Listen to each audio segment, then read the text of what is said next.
Hi dear student, देखिए ज्ञान learn channel में आपका स्वागत है। देखिए मेरे चैनल पर आप नए हैं तो ज़रूर सब्सक्राइब करें और लाइक करें और दोस्तों को शेयर करें।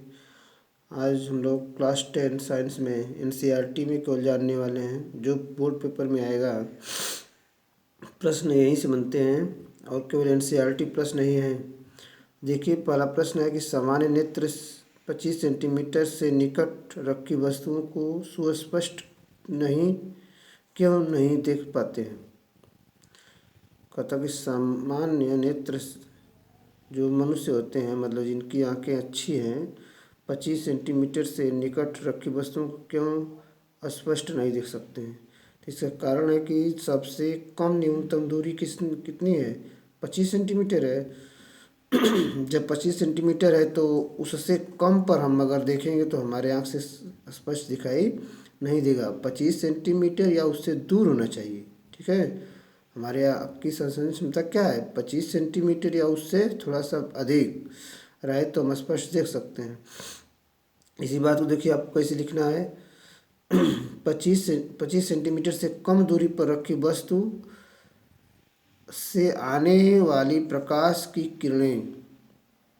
किरणों का दृष्टि पटल पर फोकस करने के लिए मानव नेत्र पश्चभामी पेशियों में क्षमता नहीं होती है, मतलब उसको धारण नहीं कर पाती है, ठीक है। अगर 25 सेंटीमीटर से अधिक फोकस दूरी होगी, ठीक माँ, तो वह जो मनुष्य की आँख है, दृष्टिपटल है, उस पर जाकर प्रतिबिंब सही बन सकता है। अगर उससे कम होगा तो उस पर जाके क्या बनेगा, फोकस नहीं कर पाएंगे और पश्चगामी पेशियों में क्षमता नहीं होती कि उसको क्या करें, धारण कर सके। क्योंकि मानव नेत्र की फोकस दूरी 25 सेंटीमीटर से कम नहीं हो सकती, इससे कम नहीं हो सकती, इसलिए उस वस्तु का प्रतिबिंब दिखाई नहीं देता है। जब इस 25 सेंटीमीटर से अधिक रहेगा तो दिखाई देगा, 25 सेंटीमीटर से कम दूरी पर हम अगर किसी वस्तु को देखते हैं तो दिखाई नहीं देगा। अगला प्रश्न है कि जब हम नेत्र से किसी वस्तु की दूरी को बढ़ा देते हैं तो नेत्र में प्रतिबिंब दूरी क्या होता है। अगला प्रश्न है कि जब हम नेत्र से किसी वस्तु की दूरी को बढ़ा देते हैं, मतलब ज़्यादा दूर रख देते हैं, चाहे बगल बगल रखते हैं, तो नेत्र की प्रतिबिंब की दूरी क्या होगी।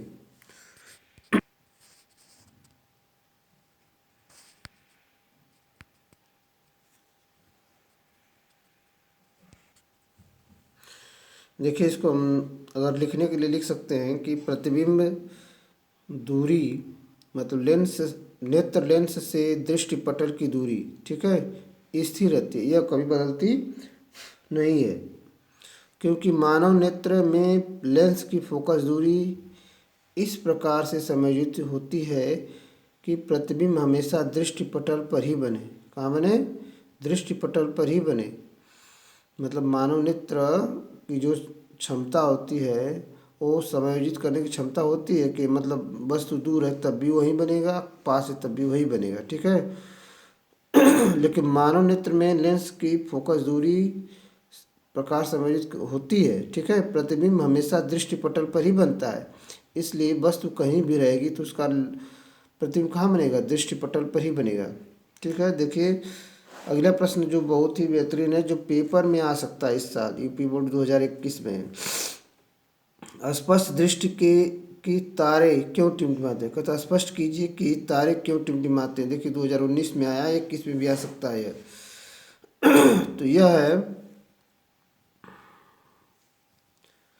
तो यह हो सकता है इस तरह से, देखिए कि गर्म और ठंडी परतों, मतलब जो हमारे वातावरण है, तो इस पर हम देखते हैं कि हमारे पृथ्वी में अनेक तरह के हवाएं चलती हैं और मौसम होता है ना, कभी गर्म कभी ठंडा होता रहता है, दिन में रात में हर समय। तो देखिए कभी बारिश आ जाती है, तो इस तरह से तारे जो दिखाई देते हैं आसमान में रात के समय, वो टिमटिमाते दिखाई देते हैं। तो क्यों दिखाई देते हैं ये बात करना है। तो इसको हमको अगर लिखना होगा बोर्ड पेपर की कॉपी में तो इतना ही लिखेंगे आसानी से कि गर्म और ठंडी परतों के कारण पृथ्वी के वायुमंडल का अपर्तनांक लगातार परिवर्तित होता रहता है, ठीक है, जो अपर्तनांक माध्यम में बदलता रहता है। तारों से आने वाली प्रकाश किरणों का, समझिए, तारों से आने वाली प्रकाश किरणों का इस प्रकार लगातार अपवर्तन होता रहता है। उनका भी अपवर्तन होता है मतलब आगे पीछे होता रहता है कम बेसी।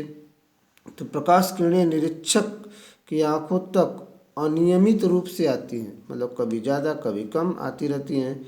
इसके कारण तारों की आभासी स्थिति बदलती रहती है।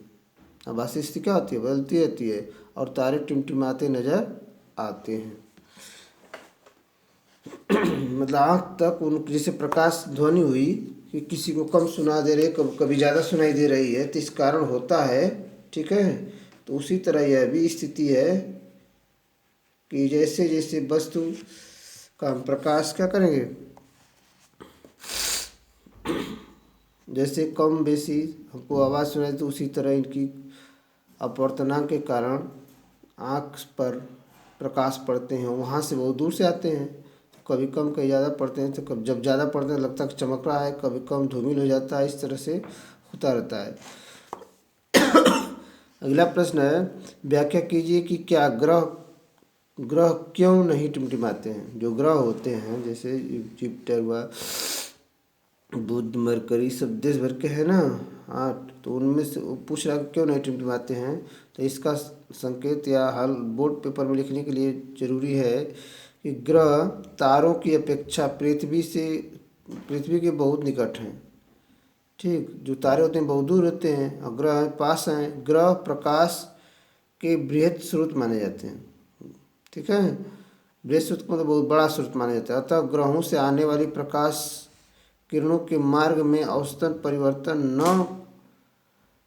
न के बराबर होता है। मतलब इनके जो प्रकाश की किरणें होती हैं इतनी तीव्र होती है कि इनमें टिमटिमाने की क्षमता कम बेसी नहीं होती, एक तरह के प्रकाश बनाए रहते हैं, ठीक है। इसलिए ग्रहों में आभासी स्थिर स्थिति होती है, मतलब हर समय ये अपने आभासी स्थिति में बने रहते हैं, अतः एवं ग्रह नहीं। तो कौन कहता है, इसलिए ग्रहों की आभासी स्थिति स्थिर स्थिति होती है, मतलब अपने एक जगह पर फिक्स होते हैं, और जो तारे होते हैं वह नहीं होते हैं। तो यह ग्रह नहीं होते हैं, इसलिए टिमटिमाते हैं, तारे टिमटिमाते और ग्रह टिमटिमाते नहीं हैं। अगला प्रश्न है, ये भी पेपर में आ सकता है, संभावित है। सूर्योदय के समय पूर्व रक्ताभ क्यों प्रतीत होता है। मतलब जो सूर्य सुबह सुबह निकलता है तो लाल जैसा होता है ना, ऐसा क्यों होता है। देखिए इसको भी जाने। क्षितिज पर उगते अथवा डूबते सूर्य की किरणें वायुमंडल में काफ़ी अधिक दूरी तथा तय करके हमारी आँख में पहुँचती हैं। बहुत दूर होता है सूर्य जिसके कारण वह प्रकाश हमारी आंखों तक पहुंचता है। तो इसी बात को बता रहे हैं, इन किरणों का मार्ग में उपस्थित धूल कणों तथा वायु के अणुओं द्वारा बहुत ही अधिक प्रकीर्णन होता है। मतलब जो धूल के कण हैं और मिट्टी है और जो वायुमंडल में गैसें हैं उनसे टकराते हुए हमारे पास आते हैं। इस प्रकीर्णन के कारण सूर्य के प्रकाश में नीली तथा बैगनी किरणें निकल जाती हैं।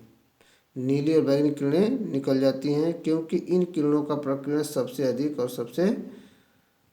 सबसे अधिक होता है ना, ठीक है। इन किरणों का प्रकीर्णन सबसे अधिक होता है, अतः आँखों में विशेष रूप से लाल किरणें ही पहुँचती हैं, ठीक है।